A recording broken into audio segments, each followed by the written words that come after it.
Welcome to YouTube's favorite comic book channel, Cartoonist Kayfabe. My name is Ed Piskor. I'm Jim Rugg. And we're going to unpack Batman Nightfall. There was one thing that was done correctly, but first, we got to let you guys know that Cartoonist Kayfabe Comic Book Christmas in July is going to be coming sooner than later. Make sure that you get all your comic book doubles. Make sure you grab your comp copies if you're a creator. The very last Saturday of July, we are running around town. We're going to be stuffing those free little lending libraries full of comics. This is the real free comic book day. Last year, we were able to spread about a couple 100,000 comics amongst the thousands of people who participated. I want 10,000 people at least to participate. I'd like 1 million comics to be spread around the country for free to help generate new comic book readership. What's going to be fun is over time, Jimmy, cartoonists are going to emerge and say that the first time they got their comic was in those free little lending libraries. That's going to be what we're going to contribute to the game.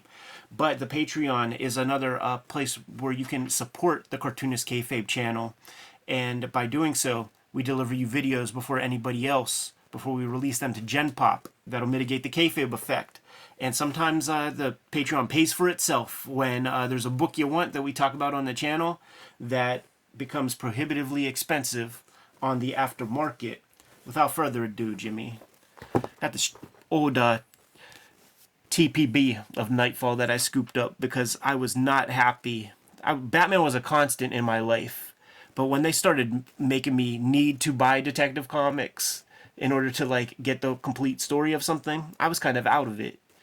So I got this trade paperback of Nightfall as a kid for like $2 or $3 or something. And I was thinking about Nightfall, watching some old wrestling videos. We hung out with Evan from Dark Side of the Ring at Heroes Con, caught up on his Tales of the Territories Vice show.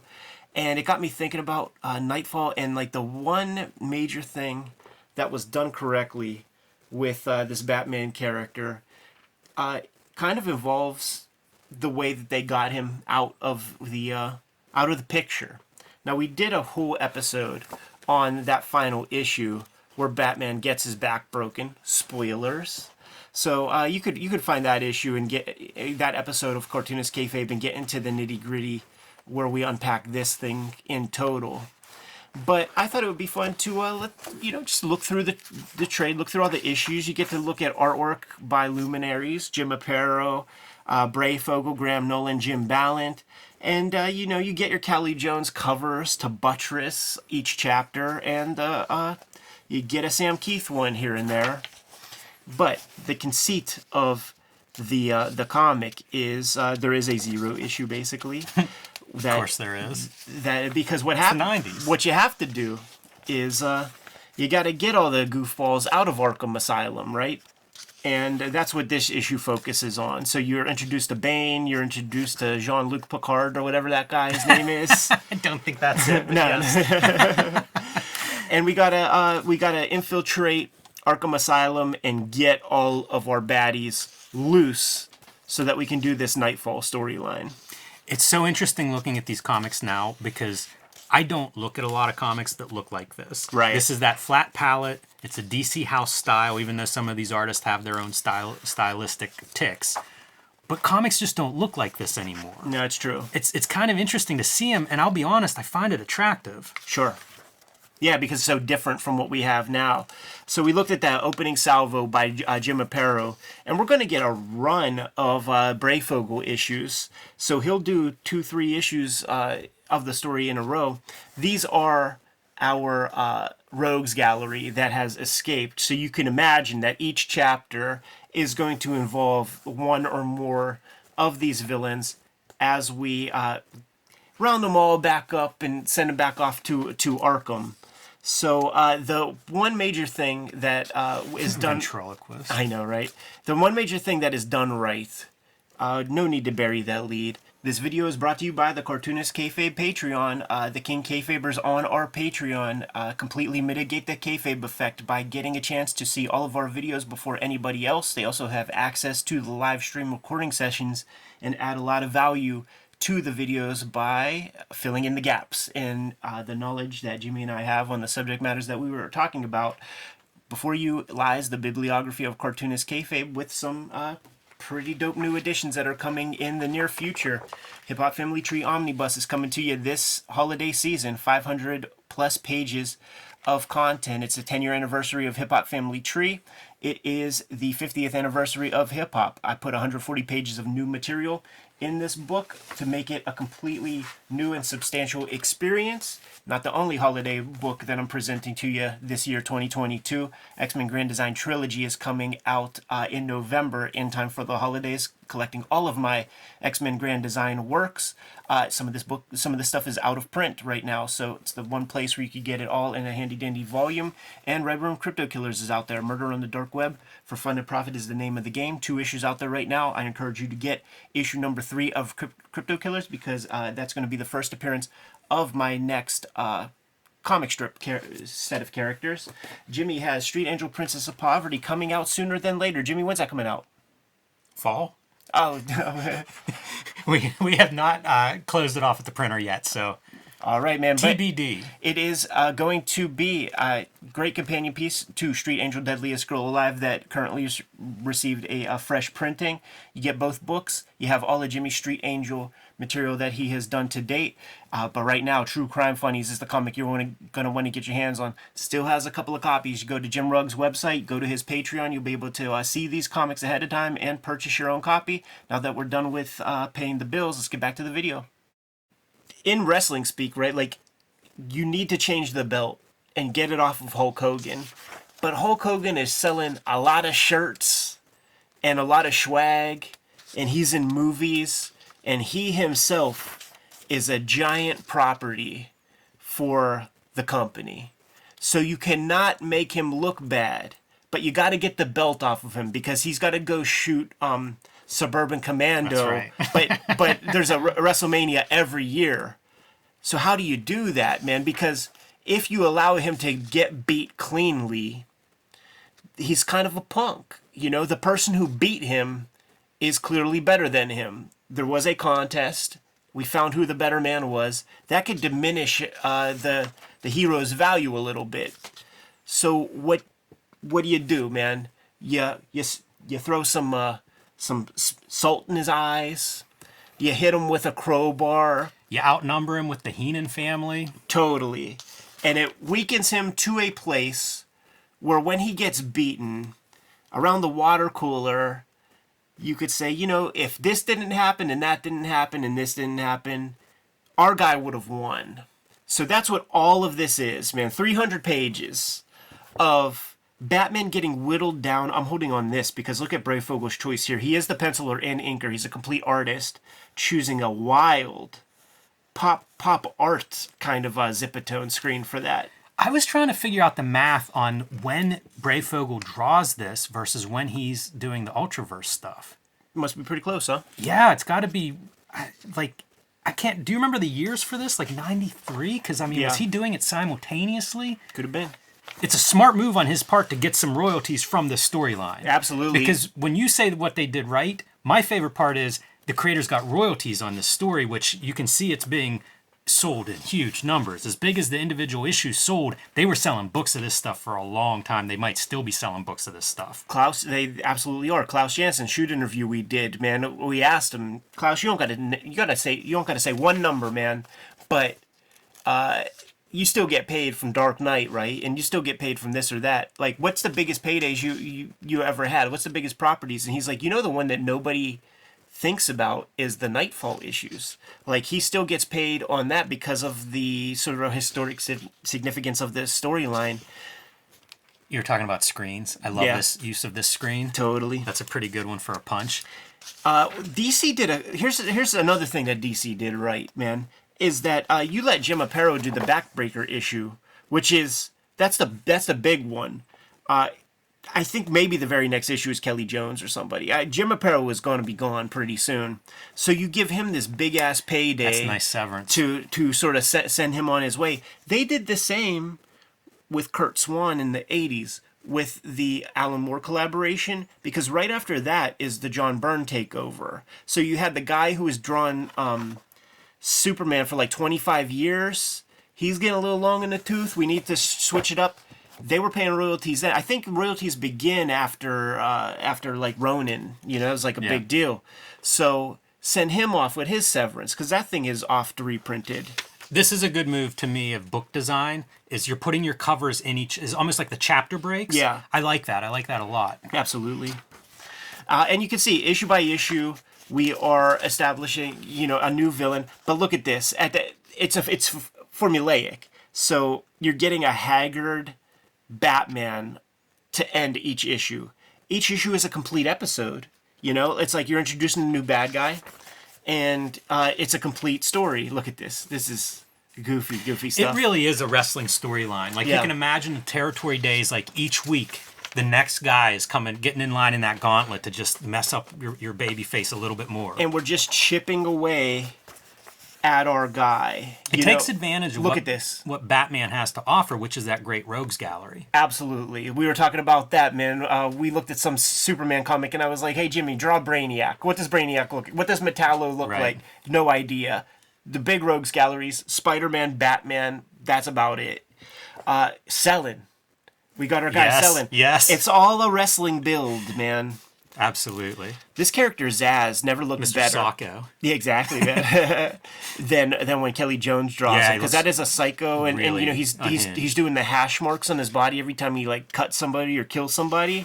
But when you see him in here, far different, more abstract, kind of maybe a Sienkiewicz kind of influence at the face. We've got to do a deeper dive on Breyfogle at some point, because his style is so strange. And this is not the stuff, because like where he settles in with this material is very house style for as far as Breyfogle's concerned. I was going to say, except now and then whenever you guys just full on Breyfogle. But yeah, this is early Breyfogle. We looked at a piece with Michelle Fife, but we do have some good stuff we got to do the Mud Pack storyline. There's a bunch of good ones that he did where it's like he's really doing his thing, but this feels almost mandated to be consumable. Like I say, like this could have been double duty. This could have been a busy time for him, and just you look around and go, well, I got to draw this. It's going to sell some books. Totally. So who knows what the circumstances You still get are. it. You still get a little bit of that stuff. He did distortions that were so dynamic, and like I say, I don't really see other artists that were doing what he would do. Yeah. So it's almost like this story could have been built for 50 years at this point, because you establish that big cast of characters, and we know that all of these bad guys are the worst. So he has to dispense with them one after another. They're already tough as fuck, but continuing the formula. We're just watching our guy get beat more and more. I was going to say, he's been through the ringer, and we're on part 4. Yeah.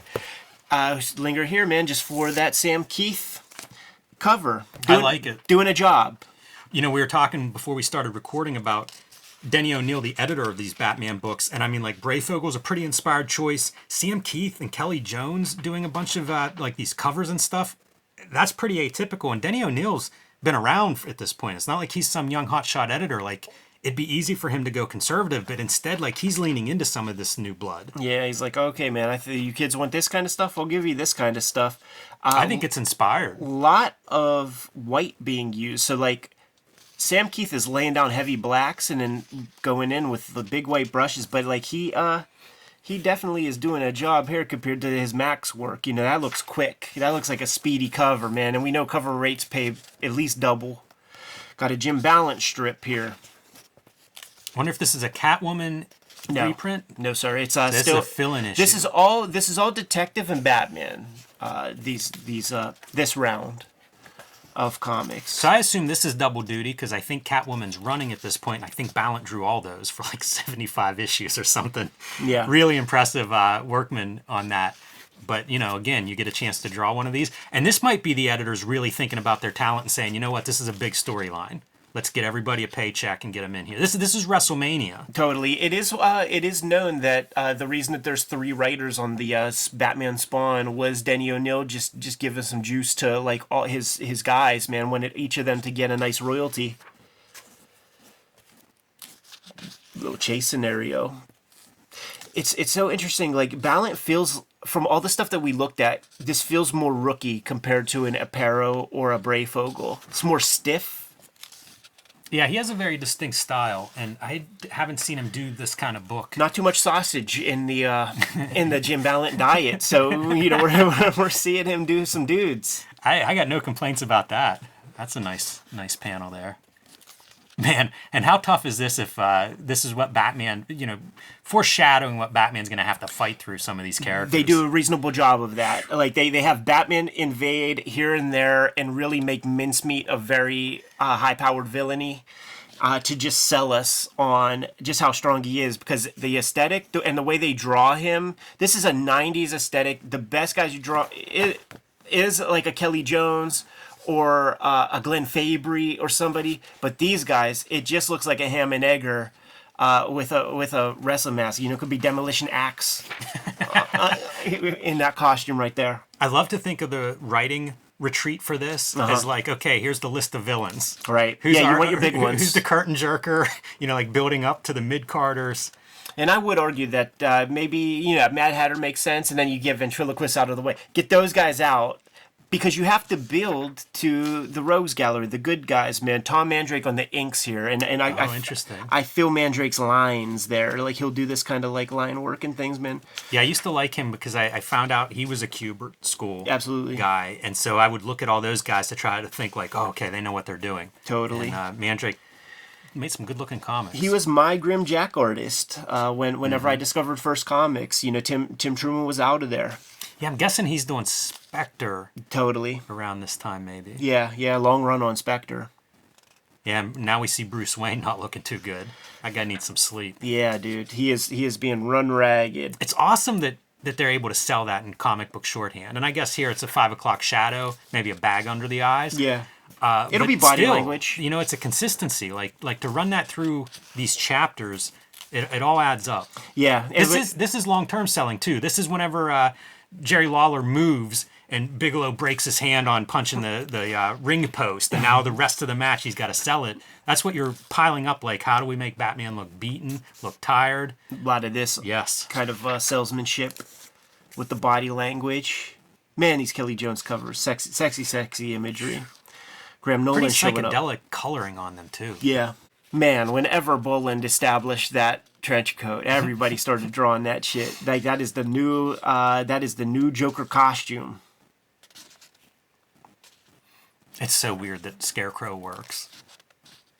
Yeah, and it's the perfect way too, cause he's a lily-livered chicken shit heel, but he's got some gas. He's going to roofie you, and that's going to do the thing. Yeah, it's genuinely upsetting. Good color on this issue. I enjoy this throwback. This is retro coloring at this point in our lives, and I like it more than I expected to. Look at that for using silhouettes. Pretty soon after, Graham Nolan is going to go to the comic strip business, and he'll be like the Rex Morgan MD artist, and his name would pop up a lot of various strips. Rush Limbaugh territory, I bet you, if we read what's going on there. I always like this version of the Riddler more than just like that green on the, that like tight outfit.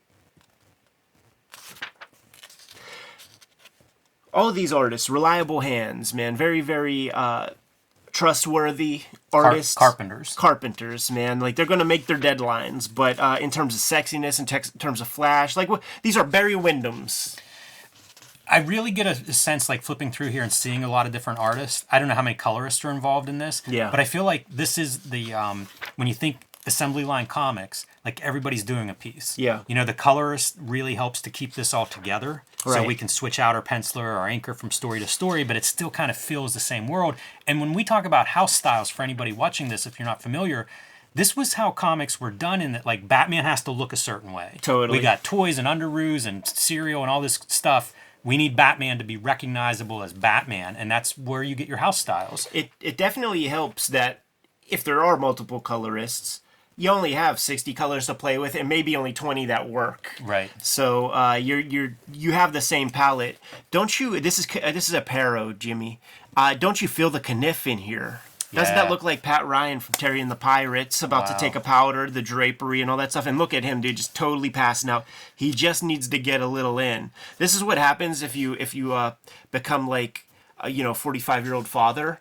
for the first time or something, man. Like, and you ain't getting your sleep. It's so funny, too, how hard they sell it. Like, that was a whole page of just Bruce Wayne being super exhausted. And it was in the middle of the book, which we're probably going to get a page at the very end also. So now you got 2 pages of exhaustion It's good. to up the ante. Yeah, I hope in a couple chapters we're getting 3 or 4 pages of just the dudes beaten. I'm really disgusted by these guys, man. These like smallpox dudes. Yeah, they're gross looking. That really is unnerving. Oh, no, that just 1 page. Another Keith piece that he fucking dashed out quick as hell. It looks cool. What's he doing here? I mean, splatter everywhere. I don't know what some of these marks are. White media, I guess, that he's gone in and just cutting that stuff up with. Yeah. It's that is wild to me that gets published as a Batman cover at a time when Batman is still pretty much on model. You know what that tells me, dude? Is for all the, Kelly Jones does 1 piece a month, whatever, like, he's not producing them quick enough. So they got to get somebody that looks close. Bernie Wrightson is busy doing some other shit. Get Sam Keith in there. This looks old school as fuck, don't it? Yeah. Was that Scott Hanna as a penciler? No, inker. Okay. Yeah, Graham Nolan on this joint. Yeah, I thought that was going to be pretty atypical. This is like the classic superpowers figure Riddler. A lot of silhouettes in there. Yeah, that makes sense. Nolan did the Firebug issue earlier, so like we're keeping that. I like that all red Batman in the fire. It's pretty fun. Yeah. Again, like do as much as you lean on your colorist, get everybody to contribute, and you end up with a serviceable book that was. I'm sure some of these were done under tough deadlines. Even his Bat outfit looks loose now. Yeah, that's like interesting. he's getting skinny, or he definitely looks battle worn. He's been wearing it for a few of these nights in a row. Hasn't had a chance to launder it. His horn is missing. It's great. It's such a wrestling move. That's the thing. This is wrestling build, and it's probably a smart move. But I would make this suggestion because the Death of Superman is the same basically, like the way you wear him down. So maybe like you got to go the opposite way at some point and get a clean finish on a superhero next time you do one of these things. Interesting, the Death of Superman is sort of the other direction, where Is it's like it? we're going to build Doomsday. Like Doomsday Right. runs through a bunch of heroes as opposed to like Superman running through a bunch of villains. Right. It's the Goldberg. Like they hotshot Doomsday through an undefeated streak that ends with Superman. Let's call it a Roman Reigns. They Roman Reigns Doomsday. Because ain't nobody buying it. Man, it's amazing how many parts of this story exist. Yeah, and Because I mean, this isn't even the complete collection. it stretches years. Yeah, like this gets us to the broken back. Yeah. That's a great cover with the rats on Batman, and he's like being pulled underwater. And there's like a You just thing assume that's sewer water with his mouth wide open, and you can see the water going in. totally, and like I always thought that a rat was in there. Yeah, it should have been. I Like bet- imagine it in the original pencils it was, and they're Yeah. like, we can't. That's too much. Little much, man. A little much. So now, man, you know how strenuous it is to swim for too long. Especially if you're wearing a gigantic cape. Right. Yeah, look how waterlogged our boy is, man. This is where we add the melodrama and the hyperbole of it all. Like, he is getting haggard as hell. Dutch angles everywhere you can put one. Things are going bad. Look at that. Yeah, it's kind of a neat moment. It's almost the Steve Ditko Batman showing up. Kind of. Still active, too. Like going through this issue that you're flipping right now, there's a lot of Batman flying around. Yeah. So if you combine that with, like, dude looked like he was on his last legs 2 issues ago, this is exhausting looking. Yeah. Maybe it was an incorrect move to make the last dude that you fight some goober with a mullet that we don't know, some falconer. Maybe. Yeah, is that Michael P.S. Hayes? Who is this guy? But he's home now. He made it home. Oh. Now this is a sad thing. Like having both of these on the same page is letting you know that the job guys, they're not sexy. Man, that's funny. I do love the veins bursting out of his giant peck, though. Yeah, it's very John Kay. They could have done hit that with a little bit of green. Let's assume that's like radioactive steroids that he's pumping through there. Yeah, and Apero's Kirby finger, it doesn't quite do it. It has like 2 little bumps. It's almost like whenever you're drawing Double muscles knuckle. and you're like, I'm gonna make this dude. He's gonna have like 4 biceps. So through 265 pages, we reduced Bruce Wayne Batman to a piece of jelly. He is done. We have melodramatically sold the reader that he is fucked up. He's hurt. He is exhausted. 3 sleepless nights at the very least. And this is what we start with. It looks like he's already lost his fight to Bane Totally. in panel 1, page 1. So now we have our schmoz, man, the main event. And it is pretty close to squash match. Yes. We've done a big episode on this. We won't take too long unpacking it. And one of the things that we did mention in the previous was like, there are probably like 5 times where it looks like Batman gets his back broken throughout this thing. The melodrama of that right there. Look at that, dude. How sexy, how cute. Another back punch. It really is like they're just like really selling us. Sell the body part. On this thing, man. Like this is Arn Anderson working on a grab a body part. Yeah, dude. Crack a vertebrae on each of these like back traumas. Man, I wonder how much thought went into that. Yeah. Because it adds up really well, but I wonder who's responsible for that. Right. And this has become one of my favorite panels. Just a piece of pop art. It really is. It you Kim Deitch did the background inking. I love it. It really looks like Deitch. I think it's the white outline around the explosion and just that sells shape. it. Yeah. You know, like he would hatch something in there, but there it is. What's the bigger sell? That back break or this one? We've learned this blood's added. I don't think this was on the original cover. No, but we're just looking at the pure drawing. But that looks like a masseuse. Like I pay for that every other month. Like I request that. You know, it's so different to see this issue. Like when we looked at this issue, I know I was pretty critical of it.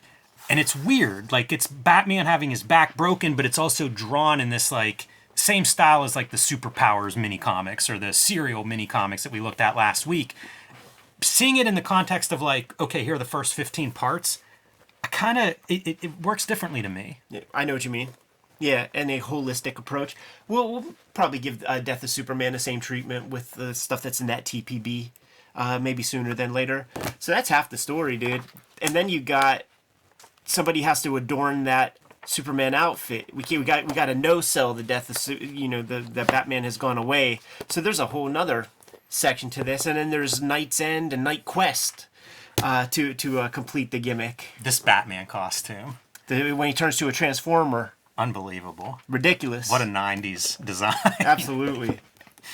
Wow. So there it is, man.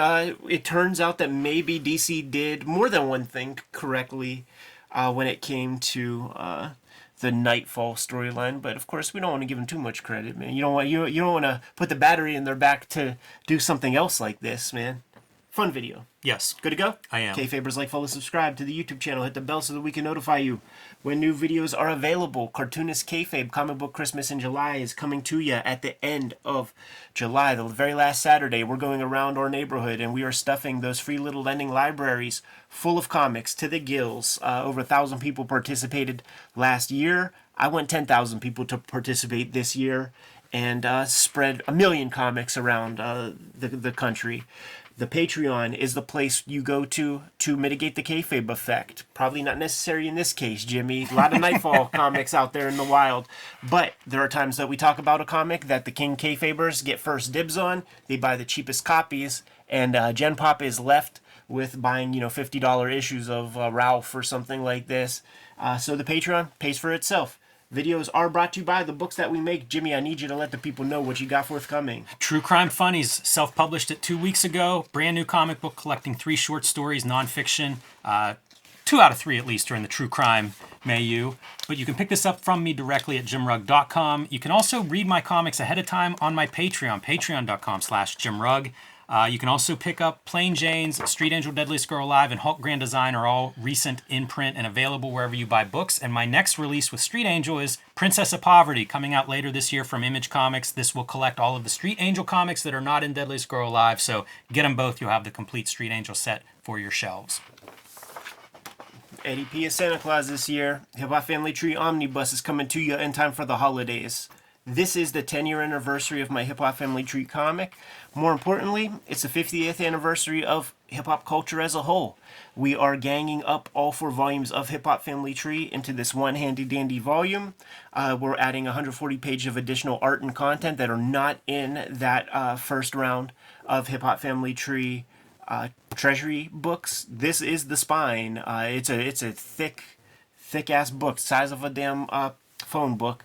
So put in your orders and your pre-orders sooner than later so that you can guarantee yourself to get a copy.